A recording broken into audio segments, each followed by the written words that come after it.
Assalamualaikum warahmatullahi wabarakatuh. Insan budiman yang berbahagia, kembali kita berjumpa dalam Bincang Jiwa, obrolan sederhana santai tentang persoalan-persoalan kejiwaan.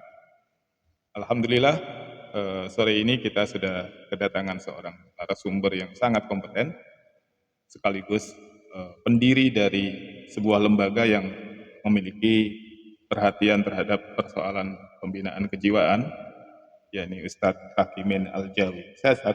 Alhamdulillah. Ya, Ustadz Hakimin Al-Jawi ini salah satu tokoh yang membidani lahirnya sebuah lembaga yang bernama Tarbiyatun Nafas. Ini lembaga pendidikan dan lembaga kajian yang memiliki konsen terhadap persoalan-persoalan, terutama persoalan tentang psikologi dari aspek keagamaan. Nah, untuk membahas tentang Tarbiyatun Nafas, ini mungkin Ustadz Hakimin bisa memberikan gambaran tentang apa latar belakang, sejarah singkat, latar belakang, sampai kemudian Ustadz memiliki perhatian dan komitmen untuk melahirkan sebuah lembaga yang kemudian bernama Tarbiyatun Nafas. Terima kasih. Assalamualaikum warahmatullahi wabarakatuh. Insan budiman, tarbiyatun nafs, dimanapun Anda berada. Tarbiyatun nafs ini berdiri di latar belakang beberapa persoalan. Jika di dalam agama kita, akhlakul karimah itu menjadi titik poin terbesar. Sesungguhnya di dalam psikologi itu kita sangat menjadikan perhatian bahwa perilaku-perilaku buruk itu munculnya dari keadaan jiwa seseorang. Berbagai kasus kriminal, kemaksiatan, perilaku-perilaku buruk itu menjadi alasan pokok berdirinya tarbiyatun nafs. Jadi tarbiyah itu berarti mendidik, nafs itu adalah jiwa. Berbeda dengan tazkiyatun nafs, karena tarbiyatun nafs itu lebih preventif, edukatif, pembinaan pengembangan, sedangkan tazkiyatun nafs lebih bersifat kuratif. Ya. Sebentar, ini berdiri tahun berapa? Tarbiyatun Nafas 2020. sebelum COVID. Ya. Sebetulnya punya momentum. Momentumnya itu kan ketika COVID itu kan mengalami kontraksi dalam segala bidang, ekonominya bermasalah, semua aspek kehidupan sosial itu juga terkena imbas. Itu kira-kira menurut Ustadz dan lembaga Tarbiyatun Nafas itu, apakah persoalan kejiwaan yang dialami pasca COVID itu, atau selama COVID berlangsung itu juga sangat rentan? Permasalahan corona sebetulnya menjadi bagian penguat saja. Kondisi-kondisi trauma, kasus-kasus yang mempertanyakan bagaimana jiwa seseorang itu menjadi perhatian bagi asal muasal bentuknya tarbiyatun nafs itu sendiri. Bahwa kemudian dalam masa COVID itu tarbiyatun nafs atau melalui saya banyak diminta untuk menjadi narasumber bagaimana masa-masa lockdown, kemudian mereka menyikapi musibah dan hal-hal yang rentan dengan permasalahan psikologis seperti stres, depresi, kecemasan. Dan Tarbiyatun Nafs hadir mendampingi insan budiman Tarbiyatun Nafs. Melakukan konseling ke masyarakat secara langsung terhadap persoalan kejiwaan? Selain berbagai tulisan yang diminta oleh dari berbagai media, kita juga melakukan banyak pendampingan, termasuk program-program penguatan mental ya. Bagaimana mereka berdoa, berselawat, dan menyikapi musibah itu agar mereka tangguh ketika menghadapi corona. Inspirasi untuk mendirikan Tarbiyatun Nafas itu dari siapa? Pertama, sesungguhnya Tarbiyatun Nafs itu merepresentasi integritas saya sebagai sarjana pendidikan Islam dan sarjana psikolog Islam. Oke. Jadi muncullah tarbiyatun nafs. Jadi pendidikan yang kita lakukan itu sebetulnya lakukan Ada kompetensi akademik. Iya, betul. Jadi lebih kepada akademik karena harus bisa dipertanggungjawabkan karena kita akan menjadi bagian solusi daripada masyarakat terkait problem-problem psikologis. Atau sebelumnya pernah aktif di kelembagaan yang punya konsen dalam tarbiyatun nafas, yang kemudian menginspirasi. Mungkin dulu waktu kuliah atau waktu pernah nyantri itu kemudian aktif dalam kajian-kajian kejiwaan. Gitu. Jujur ini masalah dari kondisi lingkungan kita tinggal ya. Kebetulan saya lahir besar di Medan. Saya melihat banyak kasus anak-anak yang bermasalah dengan jiwanya tapi kemudian terbiarkan. Lalu teredukasi sebagai apa adanya dengan sekolah-sekolah itu. Lalu kemudian menjadi perhatian serius bagi saya untuk mengetahui, memahami psikologis mereka lebih jauh sehingga potensi-potensi mereka bisa lebih berkembang.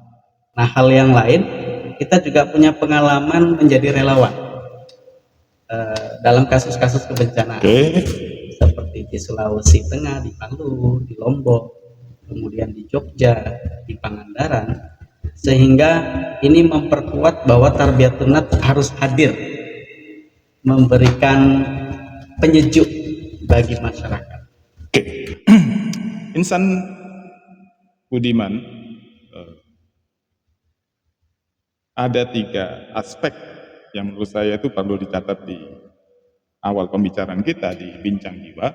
Pertama, ada komitmen atau kompetensi akademik sebagai seorang sarjana agama, sarjana pendidikan, sarjana psikologi. Kemudian ada kesadaran terhadap realitas sosial, persoalan-persoalan kejiwaan yang dialami oleh anak-anak dan lingkungan, dan pengalaman beliau melakukan edukasi, melakukan asesmen, gitu kan, pendampingan terhadap masyarakat yang mungkin ditimpa musibah atau mengalami bencana.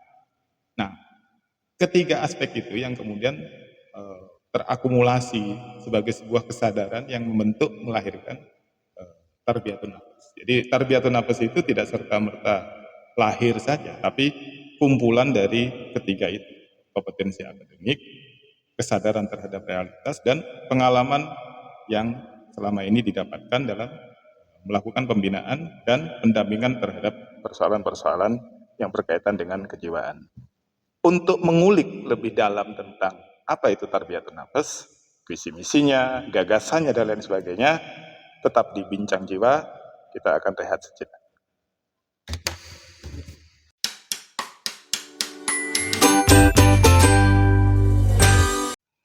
Masih bersama saya dalam Bincang Jiwa.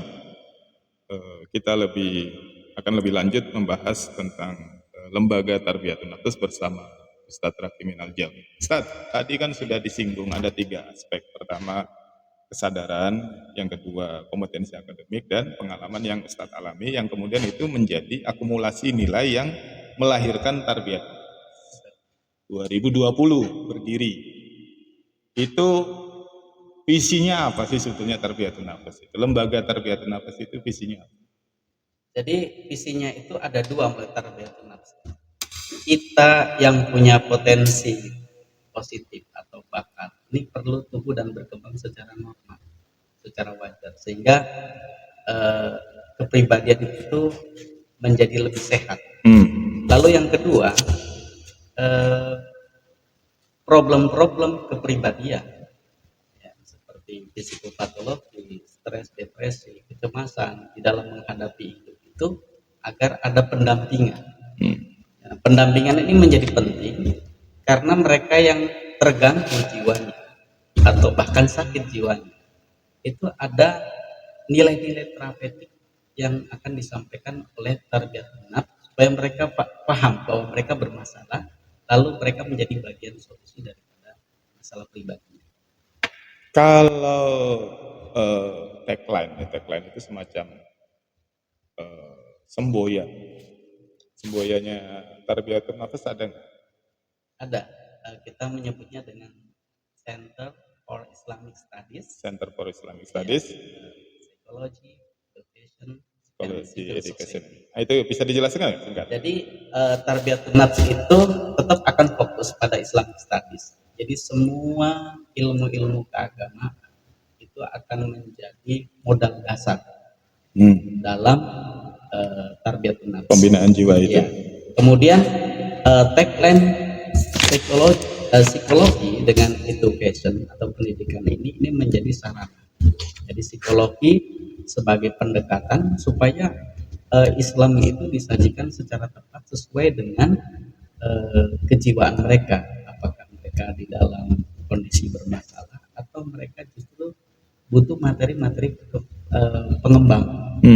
Nah, lalu orientasi terakhir daripada Tarbiyatun Nafs itu adalah civil society. Jadi civil society itu masyarakat madani, di mana masyarakat madani itu ditandai dengan masyarakat yang berilmu, beriman, berakhlak mulia, dan beradab. Jadi orientasi akhir itu kira-kira ini duplikasi daripada kejayaan Islam di periode Madinah. Nah, ini kemudian kita adopsi dalam prinsip ATM. Jadi amati, tiru, modifikasi sesuai dengan budaya lokal. Mirip nggak Tarbiyatun Nafas dengan misalnya lembaga konseling psikologi, psikiater gitu? Beda atau sama? Ya. Atau ada kemiripan? Yang tepat, konseling psikoterapi itu menjadi bagian daripada program Tarbiyatun Nafs. Jadi konseling itu lebih kepada upaya pengembangan, sedangkan psikoterapi itu lebih kepada upaya kuratif. Ini akhirnya menjadi nilai-nilai dasar dari Tarbiyatun Nafas. Betul. Jadi kalau saya boleh simpulkan sesaat itu, jadi Tarbiyatun Nafas melakukan proses pembinaan, materinya ilmu agama, ajaran agama sebagai materi, psikologi sebagai paradigma pendekatannya, arahnya pembentukan civil society. Ya, jadi Ya, masyarakat civil modern. society indikatornya iman, Islam, ihsan. Masyarakat yang beriman, berilmu, dan berakhlak, beradab. Kira-kira gitu. Insan Budiman, ini perbincangan yang awalnya bicara soal kelembagaan Tarbiyatun Nafas ini akhirnya masuk kepada materi-materi yang berkaitan dengan paradigma kejiwaan seseorang dan sekaligus paradigma pembinaan masyarakat. Ini kita rehat sejenak, tetap di Bincang Jiwa bersama saya Muhammad Latif.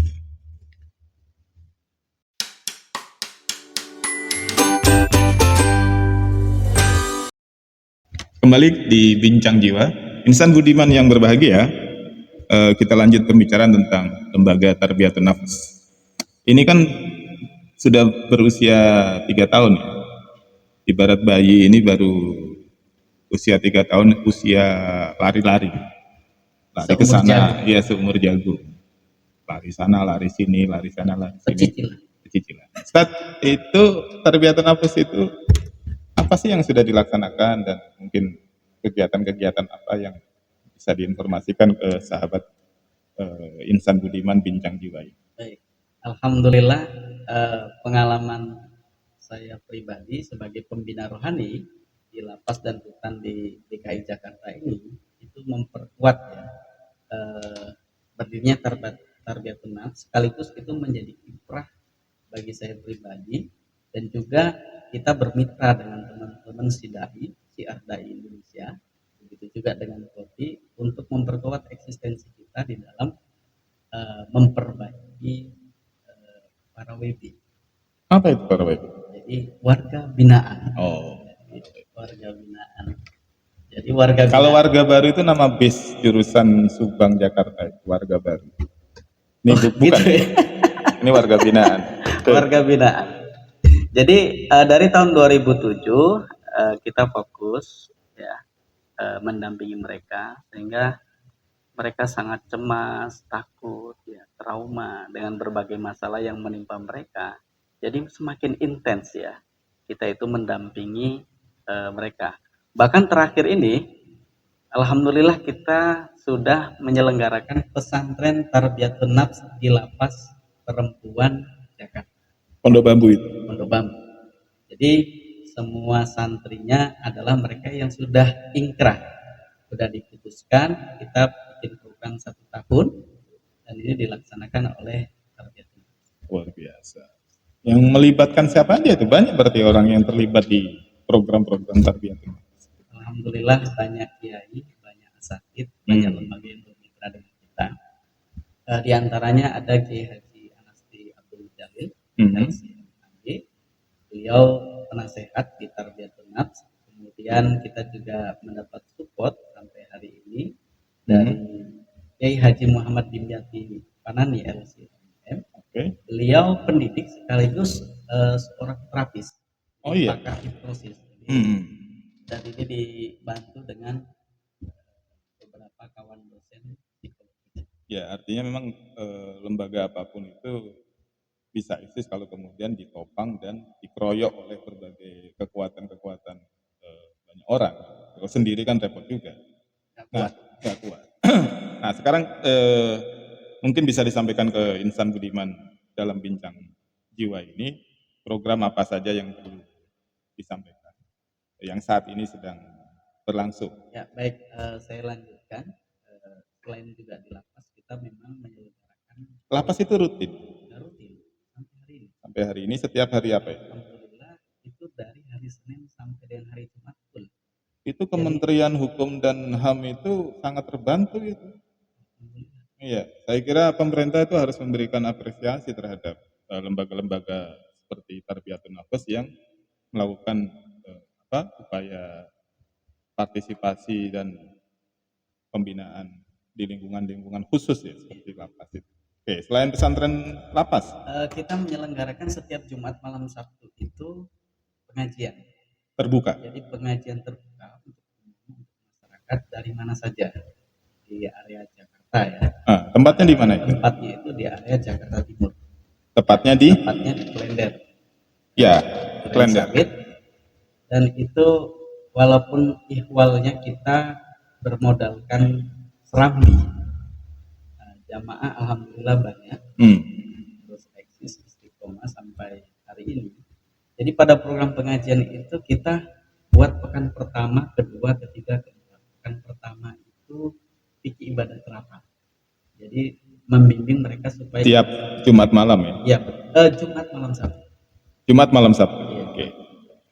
Terus yang pekan kedua itu khusus kajian Tarbiyatun Nafs. Oke. Di Tarbiyatun Nafs. Lalu yang ketiga itu kita tentang akidah. Narsumnya ganti-ganti itu. Ganti-ganti. Dan yang keempat adalah tafsir ayat-ayat psikologi. Jadi memahami alamat jiwa manusia. Dan tentu program ini didasari dengan semangat man arafa nafsahu faqad arafah. Siapa yang mengenal dirinya dengan baik maka dia akan mengenal. Saya kira gini, tema yang menjadi bahasan di pengajian malam Sabtu itu juga saya kira bisa menjadi tema di bincang jiwa kita ini ya. Jadi mungkin hari ini kita bicara soal Tarbiyatun Nafs, besok bicara soal akidah, soal ibadah dan soal lain. Dengan pendekatan bahwa materi Tarbiyatun Nafs atau materi pembinaannya itu ilmu agama, psikologis sebagai paradigma pendekatannya. Kan begitu. Ya. Ada program lain. Apa itu? Juga. Jadi kita bikin maktab kitabun. Jadi menyajikan perpustakaan. Bukan.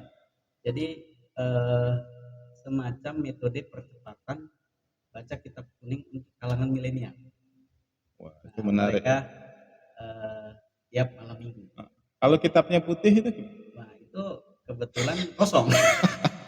Iya, kitab kuning itu Insan Budiman itu hanya sekedar nama untuk kitab-kitab yang klasik. Ya. Juga kita selalu melakukan konseling keluarga bagi para jamaah atau masyarakat luas yang membutuhkannya. Bahkan yang menarik belakangan ini kita sedang membuka biro jodoh Amprokin. Maksudnya?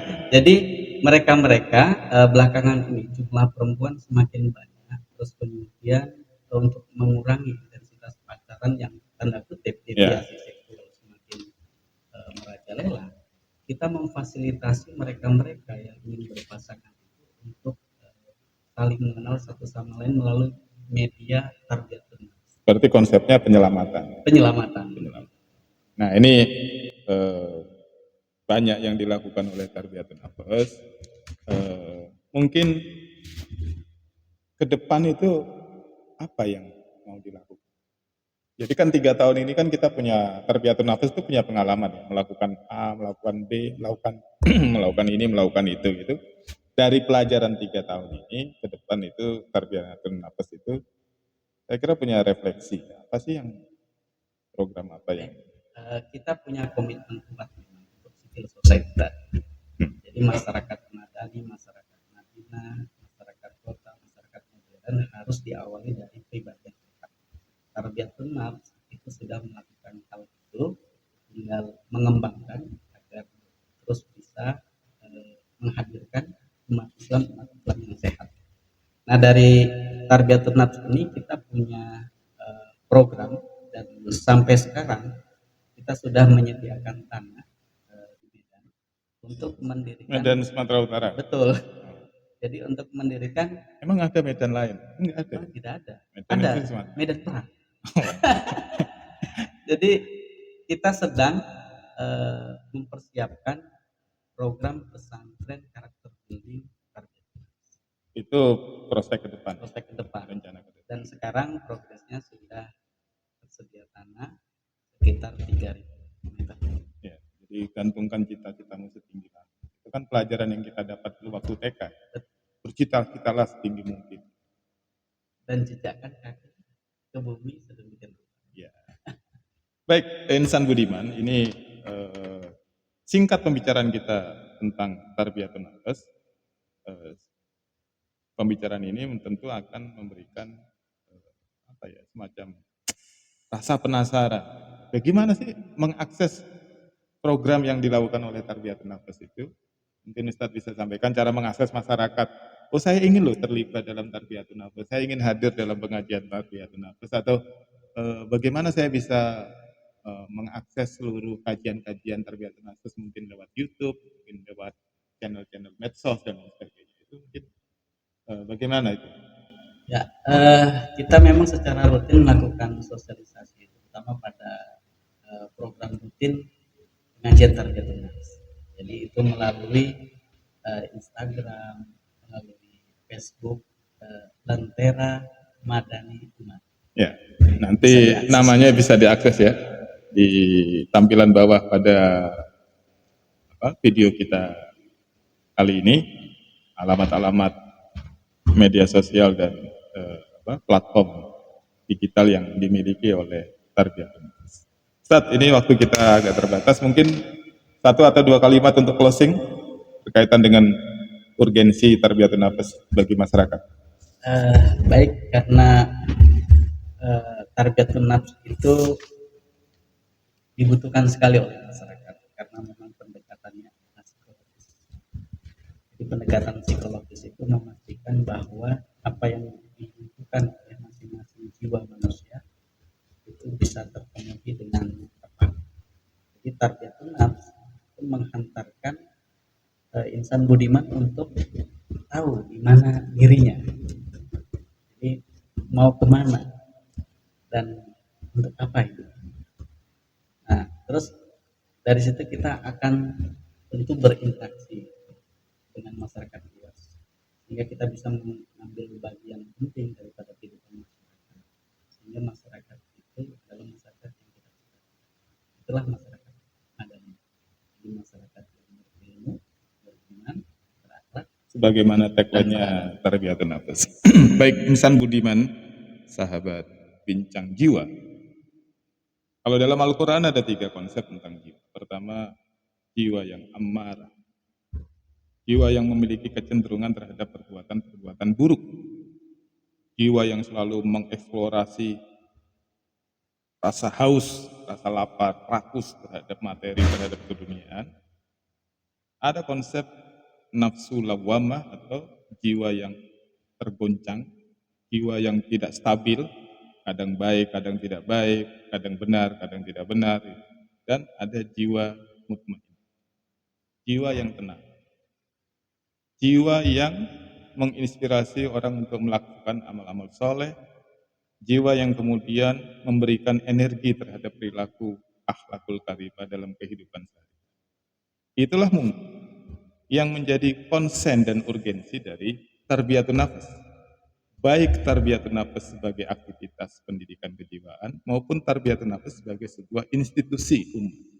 Karena itu, apa yang dilakukan oleh Ustadz Hakimin beserta kawan-kawan dalam lembaga bernama Tarbiyatun Nafas akan berujung kepada harapan agar kita semua memiliki jiwa yang mutmainnah. Karena jiwa yang mutmainnah itulah yang kemudian akan menyelamatkan kita baik dalam kehidupan dunia maupun dalam kehidupan akhirat kelak. Insan budiman, bincang jiwa kita tidak berakhir di sini, tetap fokus di channel Bincang Jiwa. Jangan lupa subscribe, like, and share. Bagikan ke kawan-kawan, karena kebaikan ketika dibagikan menjadi jariah bagi kita semua. Baik, kita akhiri dengan sama-sama membaca hamdah. Alhamdulillahirrahmanirrahim. Terima kasih Ustadz Hakimin Sama-sama. sudah hadir dalam meja Bincang Jiwa. Cukup sekian. Assalamualaikum warahmatullahi wabarakatuh. Tarbiyatun Nafs Center. Ini kita disediain minum belum diminum.